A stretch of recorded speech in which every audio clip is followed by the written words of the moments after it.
thanks for clicking. You're listening to Time In with yours truly, Tommy Crenshaw. With me, as always, the flammable Ricardo Longus. Flammable? Tommy, you saying I catch fire easily or something like that? I don't quite understand. Yeah, dude, I played pickup games with you. You're always on fire. They go in fuego. Well, you talking about like some NBA Jam like back in the day? You talking about like that? I'm just on fire. Yeah, you are on fire, and you can spell fire in about 5 different ways, I've learned.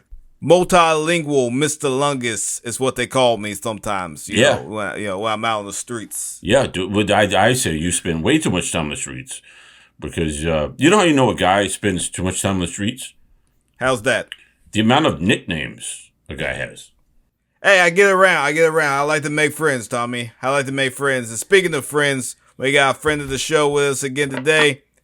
Oh, the magnificent, the badass Anthony North. How's it going, Anthony? It's going great. I'm loving the picture of you just walking around the town on fire. Everybody chasing you with the extinguishers, but it's impossible.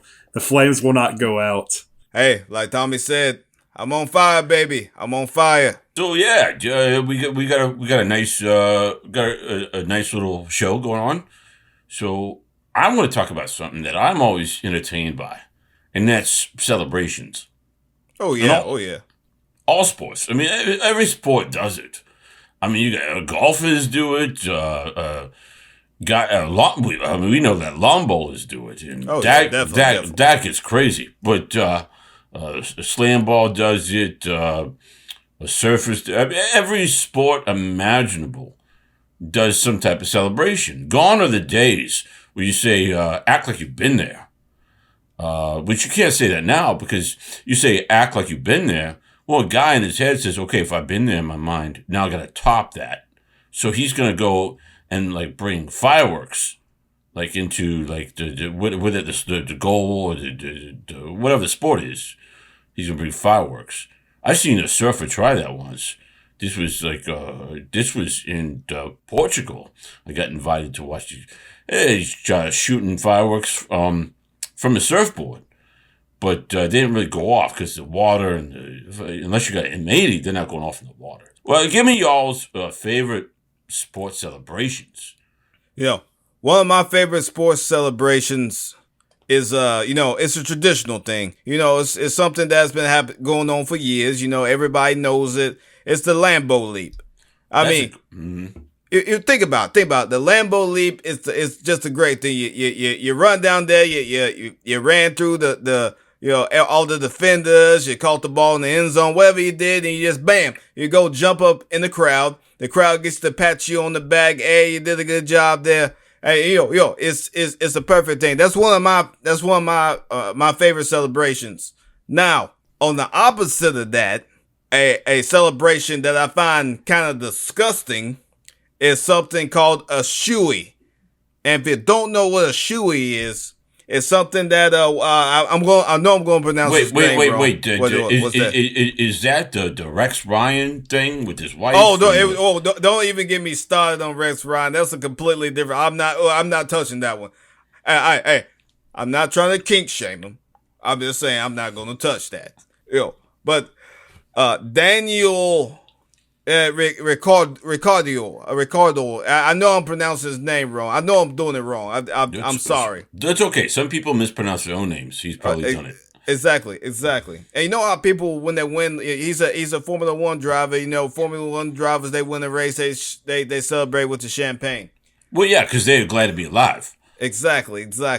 But he does a thing called shoey, where he takes off his own stinky, smelly shoe. The one full that's of champagne in it. Yeah, the one he's been driving with. The one that's been pushing the pedals. Exactly. He pours the champagne in the shoe, and he drinks from the shoe. It's disgusting. Wait, he got some other famous people to do it with. He got Captain Picard to do it with. It was crazy. But he drinking from a shoe. I can't get down with that celebration, Tommy. I don't know, Tommy. What do you think? I don't understand how the champagne doesn't come out of the shoe. Oh, it does. He drinks it all up. It's disgusting. But you gotta drink it fast because a shoe is porous. The shoe Exactly. is not supposed to contain the sweat. It's not meant to be. You're not putting your foot in a soup bowl. You're putting it's meant to protect your foot from athlete's foot.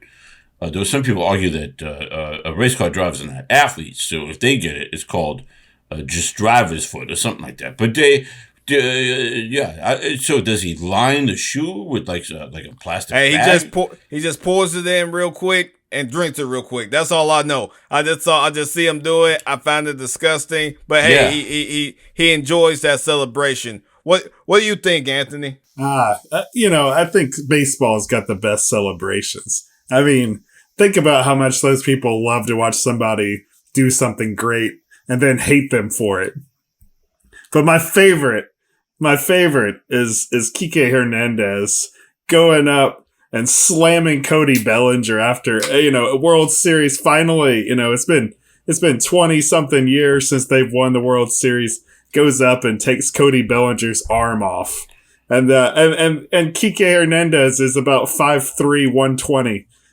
He's cute, but he goes up and Cody Bellinger, best player on the team. We're talking the Dodgers. Can't even move his arm for 3 months.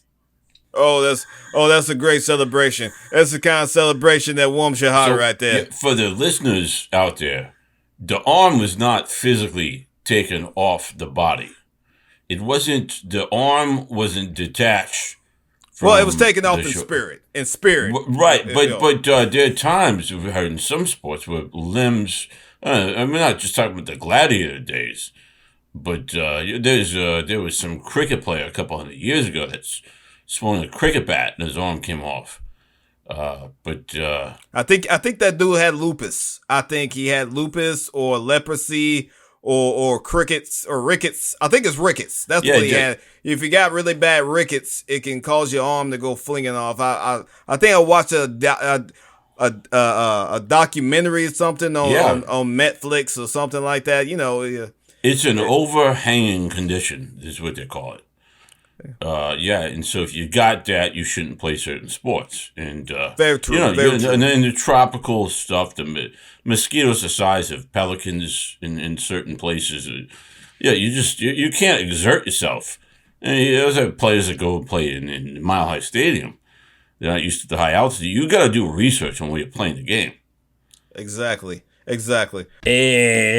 that's the end of the game. Thanks for listening to Dime In with yours truly, Tommy Crenshaw. TTFN.